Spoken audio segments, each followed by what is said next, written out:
there, and welcome to Season 3, Episode 4 of the Nova Scotia Kitchens podcast, Mrs. Trask's Rhubarb Clafoutis, and a bonus rhubarb custard square recipe.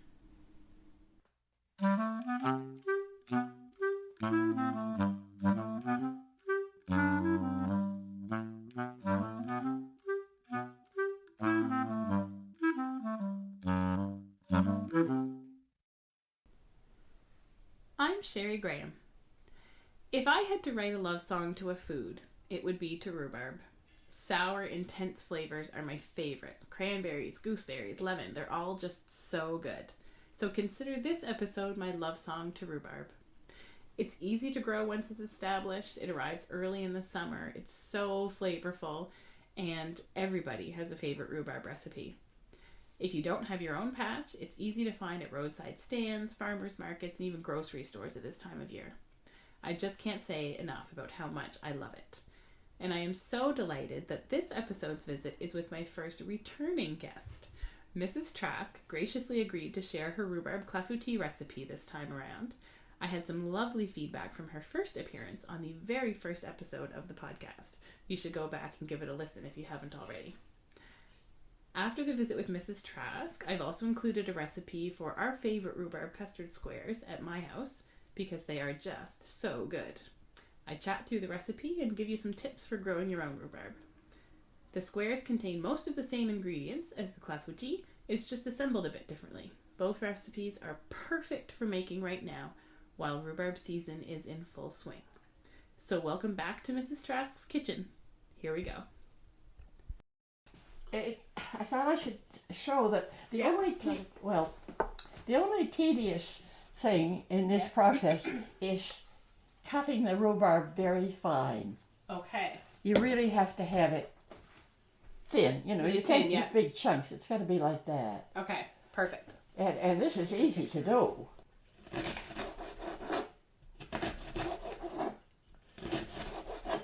You can see how long these pieces were.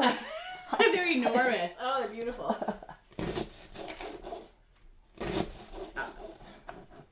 It's so pretty. The pink and green, it's my favorite color combination. Yes. Oh, it's so pretty. I love it. Yes, mine too. Absolutely. I think probably that's adequate. I'm not going to waste our precious time cutting and cutting. But it's kind of addictive because you keep cutting. Yeah. I'm sure that's adequate. I'm not going to overdo it. Perfect. So I melt the butter in the microwave. And that's 1 tablespoon? A tablespoon of butter, yeah. 30 seconds should do it. So, for people who don't know what a clafoutis is, oh, right. Can you explain a little bit about what it is? I did some boning up on it. It comes from the French word claffer, meaning to stuff or fill. I did not know that. Oh, the internet tells you all kinds of fascinating things. Beside, and the pronunciation, you can say it any way you like, but it's usually clafoutis. Clafoutis. And apparently there was a famous restaurant in Toronto called the Clafoutis. I don't think it's still there. It was a famous restaurant, and I know people that remember it. But I found that interesting because it's a new one on me. I didn't know much about them, but I made a cherry one many years ago. That's the original. The original one is cherry. And do you know that the traditional way to do that is to leave the pits in the cherries? Oh. Fancy biting into that. Well, the thing is, apparently, and I can imagine this, when the cherries are baked, the pits give out an almondy flavor. Yes. You know Yes. that. And they apparently this was used to enhance this famous cherry clafoutis dish. Oh. But cherries are expensive and a nuisance, and I have tons of blueberries. Yes. So that's what I broke into this, making blueberry clafoutis. Yes. And it is so good. It is so good. And I thought, oh, rhubarb, this will be great. And there must be 50 recipes for rhubarb clafoutis on the internet. At least. I didn't think of it at all. Yeah. Everybody else thought of it. So there we go. Okay. Beautiful. Beautiful, beautiful. And now I take a half a cup of sugar. It's only a half a cup for all that rhubarb. Yeah. Only a half a cup of sugar. That's pretty good. So I dump that in there. And that's 2 cups of thinly sliced rhubarb. Do you think that's enough? I think it is. Yeah. We can tell enough. If it isn't enough, we can but I just, this is a really a demonstration of Tupperware that I've had for 50 years. Yeah. Oh. So I put that in there. I hate to break those beautiful eggs. I really hate to break your eggs. They're clean. They're fresh today. Oh. Brought them straight over. Egg number 1. And the thing is, the inside of these shells is a pretty color. Oh, it's beautiful. That blue on the inside, yeah. Yeah. It's so pretty. It's amazing. That's for my olive eggers. Oh boy, that's a whopper.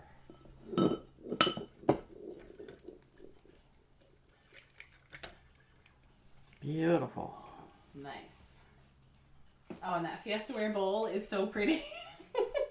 My sister has a bunch of Fiesta Ware. I think I told you, but hers is new. Told me. Yeah. This is the new one. Ah. This is new. It's such a pretty color. Oh, it's beautiful. I got that in 1947. Oh, wow. Oh. That is lovely. Genuine Fiesta. Oh. That was my kitchen dishes when I got married. For a long time, that was our kitchen dishes. Yes. And were they all, did you have all the same color? Or did you had all the fun different colors too? Oh, that's so pretty. But that's a new one. But that is one of the colors. Yeah. Oh, they're so pretty. And so this is 3 large eggs. It's 3 large eggs. They're getting whisked in with the butter. You can see this is very basic. Yeah. But I should make sure I'm doing it right. Oh, heavens, I know I am. Oh, yes. Okay, I think the next thing I'll do is this. Fortunately, I do have a nice quiche pan, which I use for the clafoutis. Perfect. Yes. So that, if somebody doesn't know what a quiche pan is. That's a quiche pan. It's a shallow pie plate sized dish with straight up vertical edges that are fluted. Well, they don't have to be fluted. This is just a nicety. This one is, yes. It's just a special one. But that's so pretty. I got it at a silent auction sale. Oh. But I don't think anybody knew what it was. And it won't rise if it's not well greased. Oh, well. Some of them then floured it, but I can't imagine why you would do that. I'm not going to flour it. So if someone didn't have a quiche pan, well, I don't know why you couldn't use a large, a very large Pyrex. Just a glass pie plate. Pie plate. But what you want is to have this all nice and flat, you see, and completely cover the base, nice and flat. There we go. If you were doing it with peaches or something, you could put it almost in a design. Oh, but yes. with this sort of thing, that's pointless. I do think.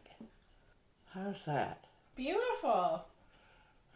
Oh, it's so pretty. Pretty basic. And the oven gets turned to 375. Usually I use 350 for most things, but for this, it really needs it to make it poof up. It needs that extra little bit. Okay, so that's all ready to go. Okay, half a cup of flour. Okay, and that's going in with your egg mixture. In it goes. My mother has the same Tupperware measuring cups and the same one. I use this for everything. Yeah. It's wonderful. Now this is just a quarter of a cup of, I use blend or milk. Okay. And some of the recipes that I double checked use an awful lot more milk. I'm having good luck with this. Yeah. So I'm going to stick with it. Yeah. And I'm running out of vanilla, but I use a lot of vanilla. Oh, that's so good. And just pure vanilla. I Yeah. do not use artificial vanilla. That's a different ball of wax Yeah. altogether. I agree. It is not the same. And that was how much vanilla? Oh, you know, some. Oh, just vanilla. Yep. Just vanilla. And some salt. Perfect. Bunch of salt. Because with 3 eggs, you can have a bit of salt. Yes. It Yeah. brings it nicer. And that's it. That is so simple. It's It perfect. is so basic. Perfect. It really is. So you're carefully pouring it over to make sure it gets all the rhubarb covered. And unlike most cooking shows where they don't clean out the pan, That always drives me crazy. I can't stand it when they do that. Takes a minute, but you always get another little bit. I should think that would do it. Perfect. So how long have you been growing rhubarb? Have I been growing rhubarb? Yeah. Well, maybe 90 years. Personally, always. I don't know. We've always had rhubarb, no matter where we lived. Yeah. And there's always been rhubarb here because it would be coming along nicely by the time we would come for the summer. Mm-hmm. Yes. That was one thing that was all already Yep. had appeared and was good. So, well, on this property, 1942. Wow. But it wouldn't be that place. Same one. Yeah. But other plants in that place. So, Yeah. my dad had a big rhubarb patch. Yeah. And that was a standard supper time dessert. Was a bowl of Stewed rhubarb. stewed rhubarb. Even Yeah. in the war. Yeah. I was talking to somebody yesterday. Vera and I were talking about. She Yeah. said the same at her house, and she was like, "It's a miracle that our mothers had enough sugar." Yeah. But the way that worked, when servicemen came for leave or got a pass and came to stay or whatever, they brought ration stamps, Okay. and so Mom would accumulate several people's stuff enough to get sugar or meat. Yeah. But I think sugar was what she Wow. really needed, and so we always had it because there was always some of them for supper. Mm-hmm. You never knew who was going to have a pass and be out for the day and be invited to stay for supper. Yeah. Yeah. Or expected to stay for supper. Yeah. And so that was a standard.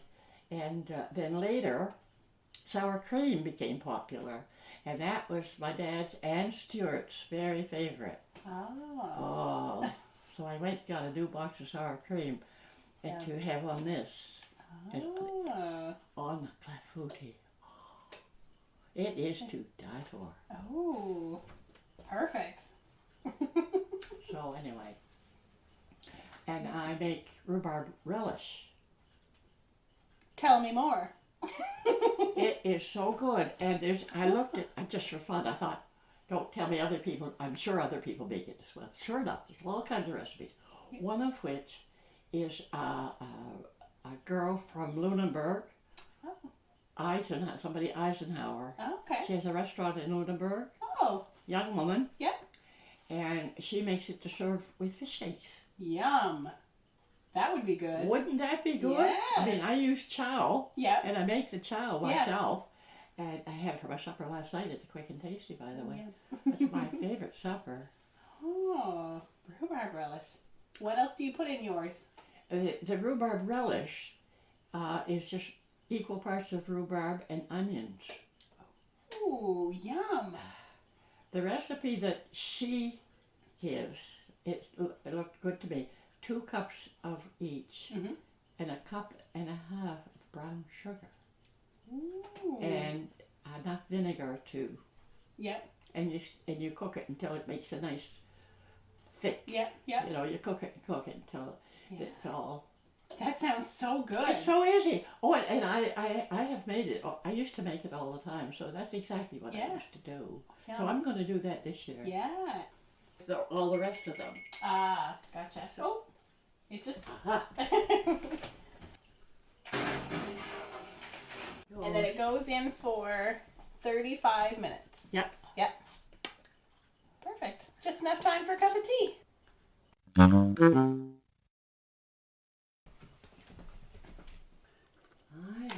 It looks done to me. Maybe a couple more minutes. It smells so good. It's just vanilla vanilla and rhubarb, and it smells good. Do you think this is done? It looks it to me. It's been 35 minutes at 375. Pretty. So pretty. The edges are getting nice and brown. Do you think we should take it out? If you're the expert. I've never made it before. Well, I've usually had it go up. That's just what sort of stumped me a little bit. Oh, I think it's done all right. Ooh, it's hot. Ooh, I think it's hot. Oh, it's beautiful. I think we may have done it okay. That's perfect. In a way, I'm sorry it didn't poof up because it's such fun. Oh, but it is lovely. However, it smells and tastes right, so that's the main thing. Oh, it's beautiful. Have a bite. See how it tastes. Oh, I will. It's lovely and yellow. That's because your eggs are so rich. Yes. Oh, it's sour cream. That's pretty good. Yep. That is lovely. It's quite tart. I love it tart. But that's the beauty of it. Oh, yum. I mean, you can have this for breakfast. Mm-hmm. Yeah. Mm. And it's just as good cold. Yum. Yes, that's pretty good. Oh, it's lovely. Yeah, it's much like a puff pancake. Mm. And then it kind of settles down like a rhubarb puff pancake. Oh, it's so good. Not too different from a popover. Yes. Yep. Oh, it's good. And that rhubarb is so tangy and oh, it's good. Thank you again so much. Well, thank you for bothering with me after all. Hello, hello. I am so happy to be sharing a recipe with you today that has my favorite springtime ingredient, rhubarb, in it. My mother-in-law makes a really, really great rhubarb custard pie, and I have her recipe, which is delicious. But it's a bit fussy because it's a pie, so you have to do the crust and so forth, which is worth it. It's totally worth it. I'm not arguing with that. But sometimes when you need to whip something up really quick because you have company coming or you're invited somewhere and you want something to take with you, this recipe comes together in no time flat. It dirties one pot and one 8x8 pan. It's mostly stuff that you're probably going to have in your pantry anyway, and it is absolutely delicious. So it's a rhubarb custard square with just kind of a shortbread base and then a custardy rhubarb topping. So it takes a fair bit of time in the oven, but the hands-on time is really just a few minutes. So it starts off with a half cup butter, which gets melted in a pot on the stove. And I have that going right now. It should be almost ready. And as I started melting the butter, I lined an 8x8 inch baking pan with overlapping parchment. So going kind of in a plus shape. That makes the squares a lot easier to remove because sometimes the custardy stuff kind of goes over the edge and burns to the pan a little bit, which is delicious, but it's really hard to clean up. So with parchment paper, you can just lift the squares right out at the end. So I have my parchment lined pan ready. My butter is almost done. I've got my rhubarb chopped up already too. I got it from the garden this morning. It has been so wet here in Nova Scotia all of May. And apparently rhubarb really, really likes super wet weather. If it's dry, you'll notice that the rhubarb in your garden sometimes has kind of air tunnels down through the stalks. But when it's nice and wet like it has been, the stalks are nice and just perfectly plump and delicious. So I have that all washed, and I chopped it up this morning. And if I put my hand in the bowl, it squeaks. You know that rhubarb squeak? I love it. So I have that all ready to go. I think my butter's ready. There we go. The butter is melted. It's super hot, so I'm just going to let that cool a tiny bit. I was thinking as I was out in the garden about growing rhubarb. If you are lucky enough to have space to grow rhubarb outside, you definitely should. It's a perennial, which means it comes back every year. Once it's established, it'll stick around and it's pretty tough, but sometimes it can be hard to get established.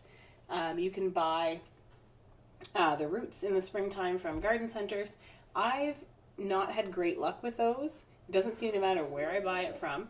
I've had not great luck with that, but I've had the best luck transplanting from other people's gardens.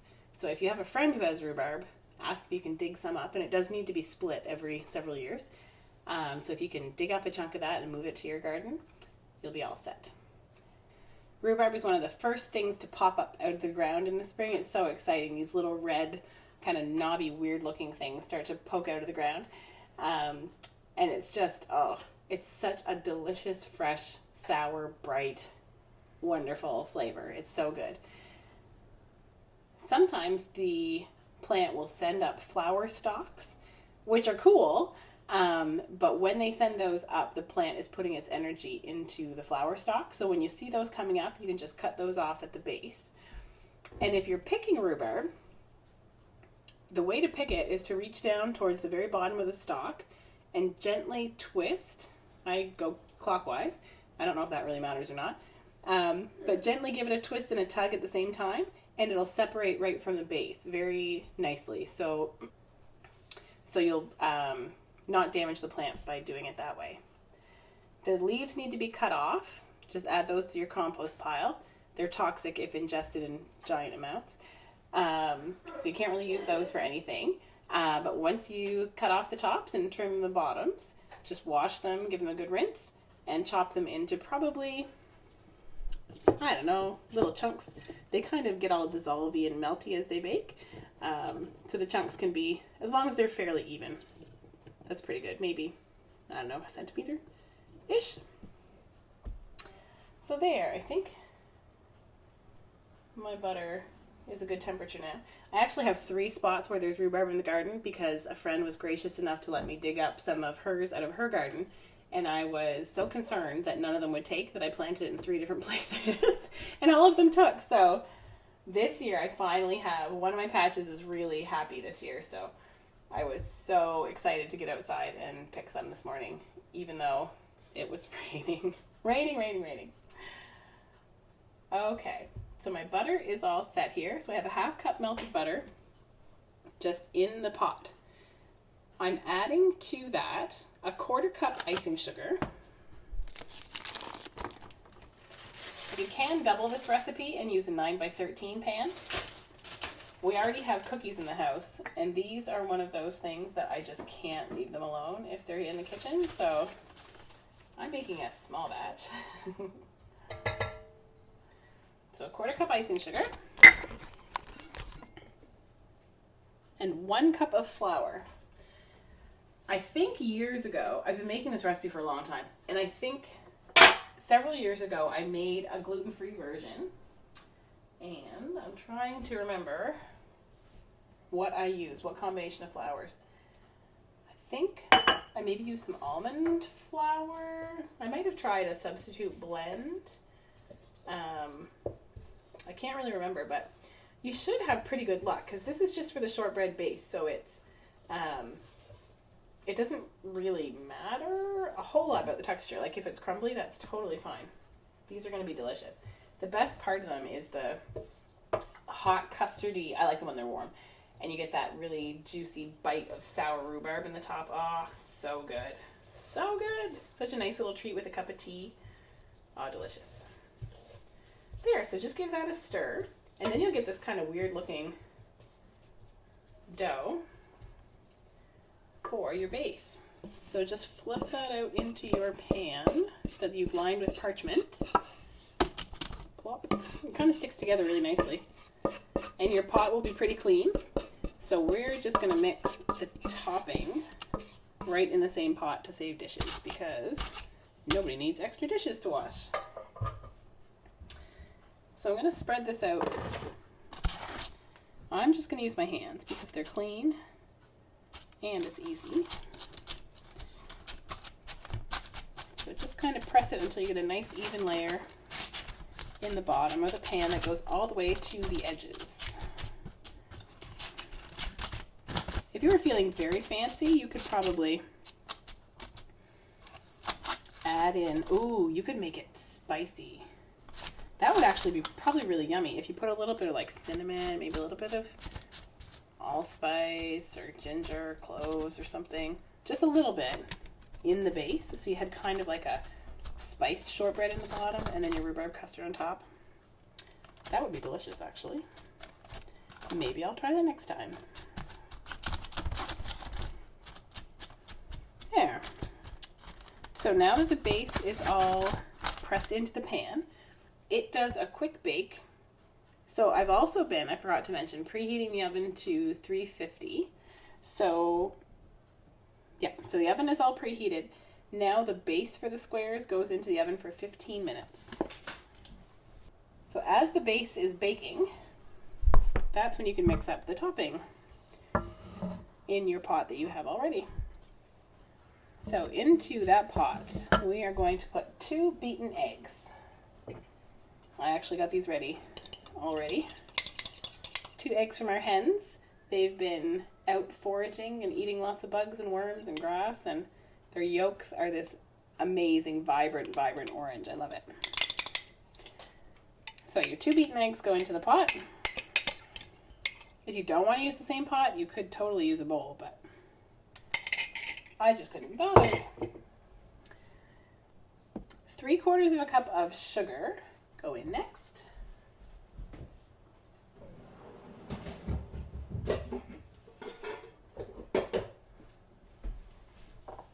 And you probably could put a little less sugar if you like them quite tart, which I do.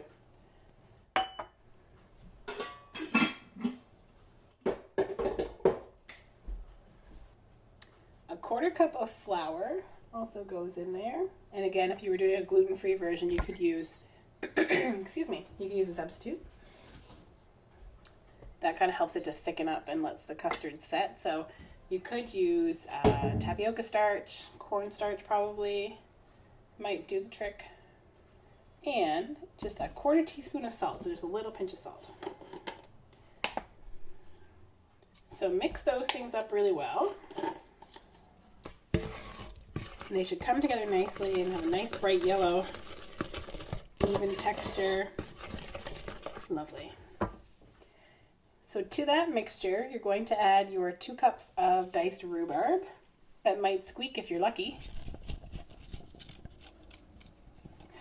I don't know about you, but when I was a kid, one of my friends had rhubarb growing in her yard, and she and I would pick stalks of it and just play, but as we ate the rhubarb, which was very sour. And now my youngest son likes to come and pick rhubarb and chew away on it. Perfect. So you just kind of fold in that rhubarb till it's all coated nicely in the egg mixture. And that is it, as well, almost it, as far as hands-on time goes. When the timer goes for the crust, the base, the shortbread base, we're just going to pour this mixture on top and then bake it for about 45 minutes. And it actually does need all of that time. I questioned the recipe when I first started making it. I thought there was no way they would take that long, but they really do, for the custard to set and everything to be cooked all the way through and evenly. And that's at 350 degrees for, 45 minutes. So I hope you enjoy this recipe as much as we do. I've been making it for years, and it's such a flavor of May and June that I just can't imagine not making it. So I hope you enjoy it as much as we do. Thanks so much to Mrs. Trask for sharing another delicious recipe with us. Thanks to Julian Smith for the podcast music. And thanks also go out to my husband Adam Graham for technical help and generally being awesome. And of course, thanks to all of you for listening. You can connect with me on Instagram at Nova Scotia Kitchens or on the Facebook page. I'll be back with a new episode in July. I hope your following doesn't say, what, her again? I am sure they won't. And if they do, I'll unfollow them. I'll block them.